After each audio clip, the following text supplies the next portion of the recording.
Obviously, title race this weekend. Arsenal play Bournemouth, tough game. City play Wolves, a game that they have lost home and away in recent years. How do we see this weekend panning out? Will Arsenal stay on top? Will they get a further lead over Man City? How do you see it going, Hassam? Oh, the spirit of the wolf is back, ladies and gentlemen. I'm here. I'm here for it. Pedro Neto's back, I believe, because I'd rather Arsenal win because it's not manufactured success. It's a real football club. So I can't wait. Inshallah, Arsenal win the league this season. I think they might get a gift from Wolves because when we won the league last, Wolves beat them actually home and away. So they've already done their job away from home and they've beaten Manchester City. I see already people spamming the wolf emoji in the chat. You guys already know how it is. Get the wolf emojis in the chat. You just manifest the spirit of the wolf. I think Pedro Neto back is very important for them. I think Wolves will get chances. It's really just whether they're clinical or not. I mean, just like where we watched what happened against Brentford, just like we watched what happened against multiple clubs at Man City. I mean, look, objectively speaking, because I don't want to do surface level analysis, Chris Wood could have had a hat-trick against Manchester City. Circus level analysis. Circus level. Point is, the guy could have had a hat-trick against Manchester City. Like, that game could have ended 3-1 to Forest easily. Easily could have ended 3-1 to Forest. Wolves will get chances. But can you trust Cunha? Can you even trust Pedro Neto in front of goal? Can you trust all of these guys in front of goal to put the ball in the back of the net? If they do put the ball in the back of the net, then Arsenal could win the league this season. And I much rather Arsenal win the league this season because I'm looking at the rest of the City fixtures. Look, objectively speaking, Wolves are on the beach. West Ham are on the beach. Fulham are on the beach. Spurs, by the time that City play them, will probably also be on the beach because there's absolutely nothing left to fight for anyway. The one thing I'll say is, from the three teams that are on the beach, this is probably their toughest test because Wolves provide something from a counter-attack perspective that's scary to a Manchester City because they've got pace. They've got pace on the counter-attack. They've got players who can give the ball in behind to the Manchester City defenders, like the likes of Lemina, like the likes of Joao Gomez, who actually have a very good passing ability, specifically when it comes to long balls for these players to make the runs in behind. So I expect Wolves will get chances. I expect the likes of Cunha will get chances. The likes of Neto will get chances. Players will be there, but will they put the ball in the back of the net? That's just $1 million question. I think Wolves are the antidote to Man City for God knows what reason. Like every time they turn up against them and shit. So yeah, I hopefully this game ends in a 1-1 draw. And Arsenal do end up going top of the league because I think Arsenal, Bournemouth, you said it's tough fixture. It's not. It's not. I don't care what happened last season. I'm expecting Arsenal to slap the living crap out of Bournemouth, to be honest with you. 3-0, 4-0. Bournemouth are a club that were essentially looked at as one of the clubs that might get relegated. They're 100 million% safe. There's no way for them to get relegated. They're not fighting for any European spot or anything. So yeah, Bournemouth, that won't be a tough fixture, man. On the Wolves game, by the way, when I said a bit before, they beat them twice in 2019. Yes. And then they lost 6 on the bounce to them, and then they've won their game against them this season. So in the recent Premier League era, when they've beaten them back to back, right? So if you're an Arsenal fan, you've got to be hoping history repeats itself.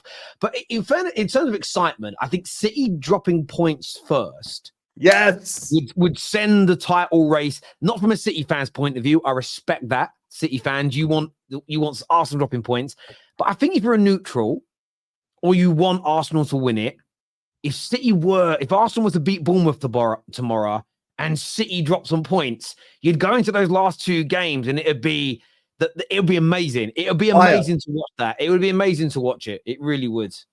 It really would. How do you think Arsenal will get on, Steph? I want Arsenal to win.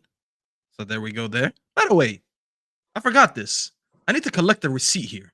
I said last week, they'll beat Spurs 3-2, and they beat him 3-2. But somehow I'm always waffling. Somehow I wanted Arsenal to lose. Somehow everyone was on my case. And I give reasons why it's going to be a close game and they're going to win 3-2. And they won 3-2. I do get that, Staffy. But you know what, right? If your watch now runs out of battery and stops at 4:30, you know that twice a day that's still going to tell the time correctly, right? What does that mean? What are you trying to say? Well, you can just once you. There's an expression we use here in England. I'm not sure if they have it in Jordan or in Jordan or the United States. Bro, But if clock you, strikes twice a day. no, but we've got another one, which if you throw enough shit, some of it sticks, right? And if you throw enough shit opinions out every now and then, When I one of said them. it's gonna be a close game, it was a close game. Nah, listen, I'll never get respect for the amount of things that I get right here. Obviously, getting the prediction spot on is like I'm not gonna pretend that I was not Nostradamus and I was gonna be able to actually predict 3-2, but Arsenal's quality showed that day and they won 3-2. Anyways, I'm just saying this for the Arsenal fans that are usually on my case. Give me a break. I said you guys will win. Alhamdulillah, you guys won. So give me a break now. And I do think you'll beat Bournemouth again. I think Bournemouth is a good team. I'm not gonna disrespect them, but going to if it was at home, I might say that's Bournemouth at home is usually a potential banana slip. Like there's certain games that you look at home and you're like, could someone slip up there? Bournemouth is one of them. But this game is away from home, and I'm not gonna lie, they just don't have enough to move this Arsenal team. This Arsenal team is way too good for them right now. They're at home. They have all the motives in the world to win. So everything on and off the pitch makes sense why Arsenal should go and win. Obviously, it's not like that.